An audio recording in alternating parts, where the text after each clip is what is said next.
Nice News TV, Aubrey Drake Graham. I have the documents that have been filed. We're going to go through the documents. All right. You're going to want to hear everything.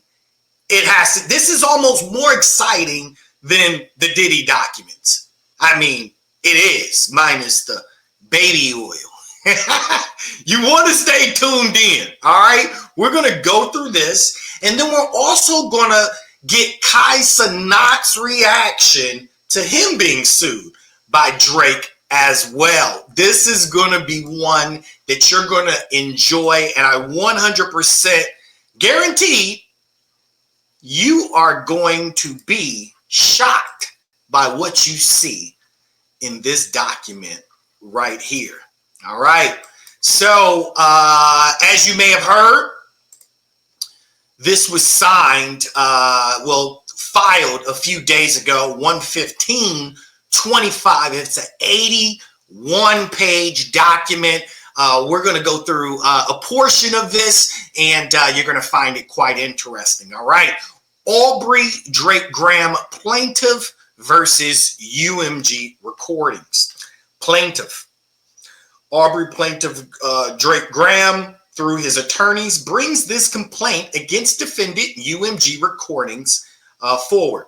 And it starts with this quote. And this is actually the first document I've personally seen start with a quote. It says, "A single lie can destroy a reputation of integrity. And while it takes years to build a reputation, it can be ruined in 5 minutes." And this is Sir Lucian Grandin, CEO of UMG, March 25th, 2025. This is something that he said. So they're putting this in the document. Now let's go ahead and get this started. In the middle of the night on May 7th, 2024, an armed group of assailants drove up to the Toronto house in which Drake and his family resided. Drake was inside. The car stopped in front of the residence. Someone yelled, "F Drake." And at least one gunman began to open fire. One bullet went through the security gate and hit Drake's front door. Another bullet struck and wounded a security guard who was also one of Drake's friends. While the car drove away, Drake and others in the house summoned help for the security guard and did everything possible to keep him alive. During the nearly 30 minutes for the ambulance to arrive, Drake and others labored to keep the man alive by applying pressure to the gunshot wound with towels. Blood was everywhere. After a security guard arrived at the hospital, surgeons worked quickly to remove the bullet, stopping the bleeding and saving his life. Though it took days for his condition to stabilize, thankfully, the security guard survived.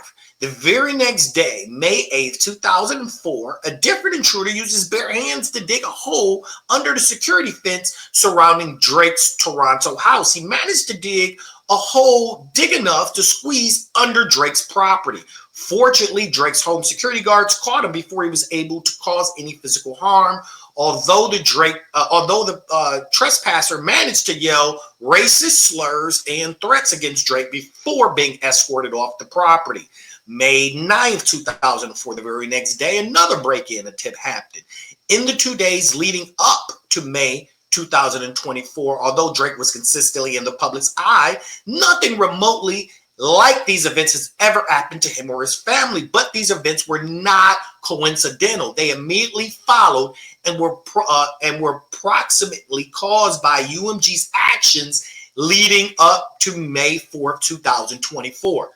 Now you see where this is going and what he's implying. This started with the scenarios that took place at his house. Now let's get to it. UMG, the world's largest music group, is also the music company that represents Drake for more than a decade. Yet on May 4th, 2024, UMG approved, published, and launched a campaign to create a viral hit out of a rap track that falsely accuses Drake of being a pedophile and causes for violent retribution against him. Even though UMG enriched itself and its shareholders by exploiting Drake's music for years and knew that the salacious allegations against Drake were false, UMG chose corporate greed over the safety and well-being of its artists. In controversy, UMG saw an opportunity, seized it, and continued to fan the flames even after learning of the incident to violence on May 7th and 8th along the unrelenting vitrals towards Drake that has followed. This is crazy. So they are basically saying that Universal has enriched themselves. They knew that this was false. This is interesting to me because for years, music and rap beefs have taken place. Labels have just distributed the music, but they're not held liable for anything that's said in the music. So Drake wanting to hold them liable is very interesting to me. And those that are watching that are of a little bit of age like myself, right? 30s, 40s, 50s, right? Glad that you're here. You can remember the East Coast, West Coast beef. Maybe a lawsuit like this could have possibly taken place because the fanning of flames was definitely done by many different people during those times. Now let's go ahead and continue.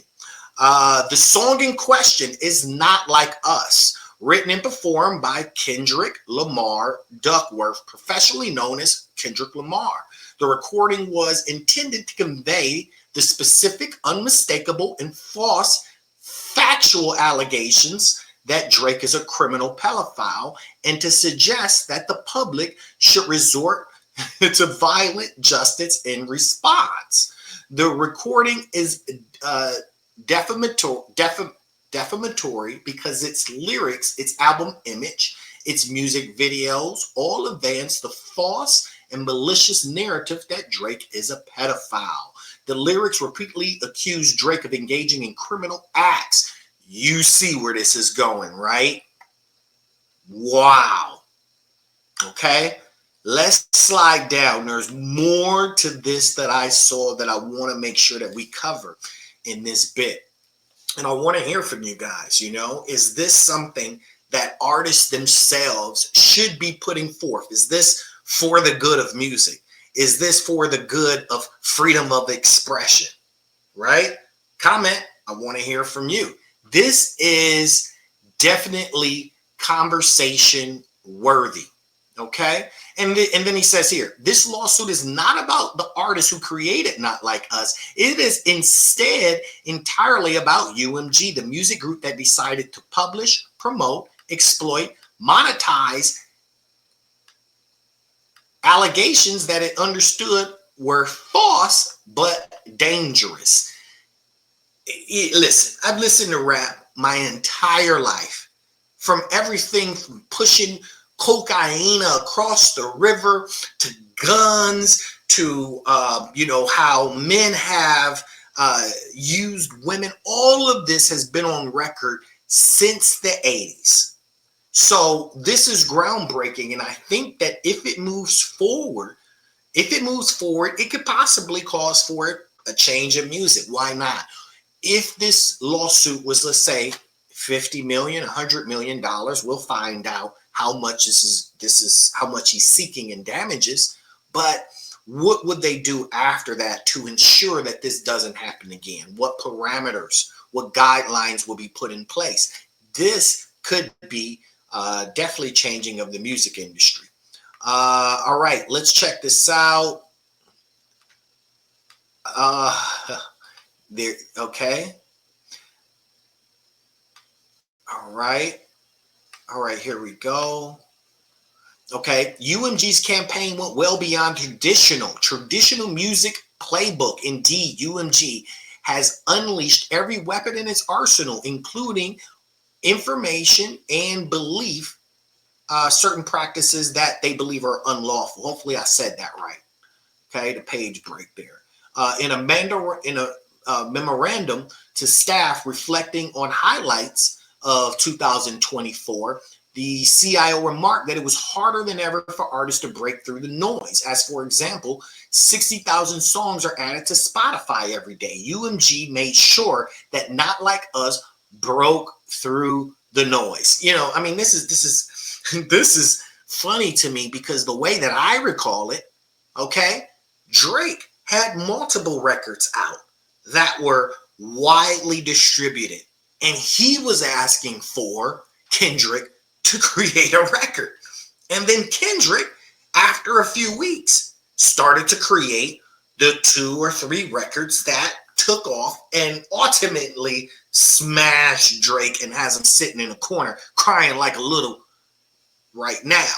So it's funny to me that you were successful with the same tactics, the same label, but when the other person used it, now we're crying. There's more to the document. You guys, if you want to hear more, like, share, comment, let me know what you think so far. Okay. Is it fabricated? Is this fabricated by Drake? Does it have merit? Could this result in things changing for the distribution companies in the future?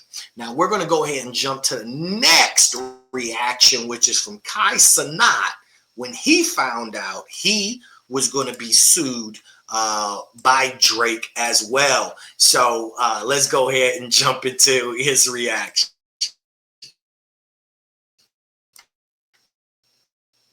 That y'all are telling me about, can I see? Let me see what's going on. Let's get to this Drake. I don't know. Drake alleges in the lawsuit that UMG permitted content creators such as Kai Cenat, Zia's No Life,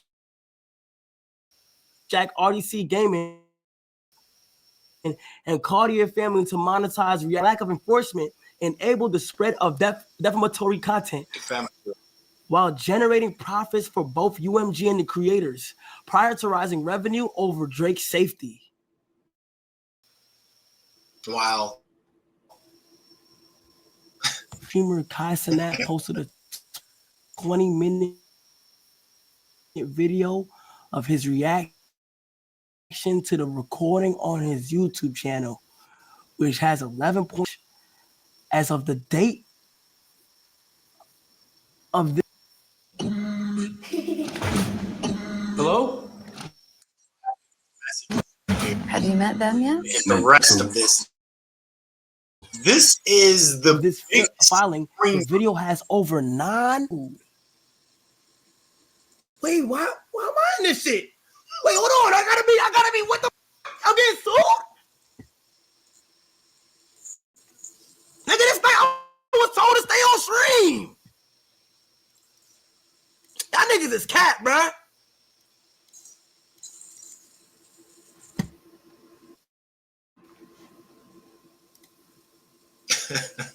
Oh, I'm good. All right. You're not getting sued. Okay, so explain to me if I'm right on this. Okay, is he just using... Okay, hold on. The Cartier family, whose YouTube channel has 1.44 million subscribers, posted a video depicting the image of using the recording. As of the date, Twitch streaming No Life Shack has 14.5 YouTubers years. So defamatory. So he's basically using examples of like us reacting, and it's getting more attention of the claims within the song. And UMG did not copyright it, meaning that like we're earning money while a lot of shit is going on. Is that what's being said? So he's just using examples of like spreading misinformation type shit. I mean, if I'm not getting sued.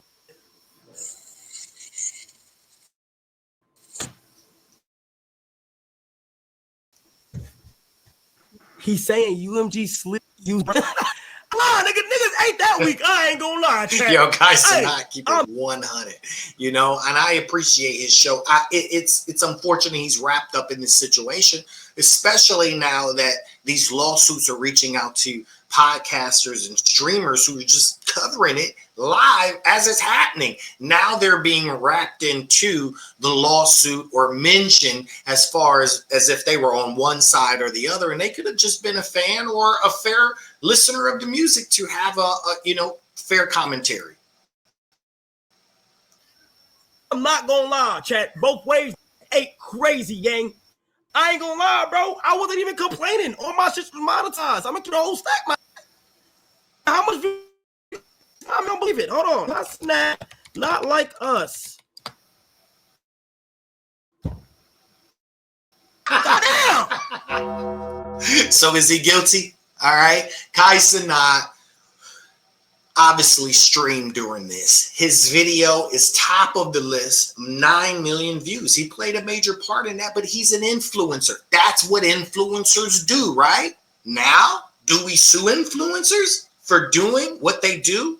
Do you sue broadcasters and podcasters for covering this kind of information? I think it's getting out of hand. What's your thoughts? I want to hear from you. Thank you for tuning in, family. Until the next time. Peace.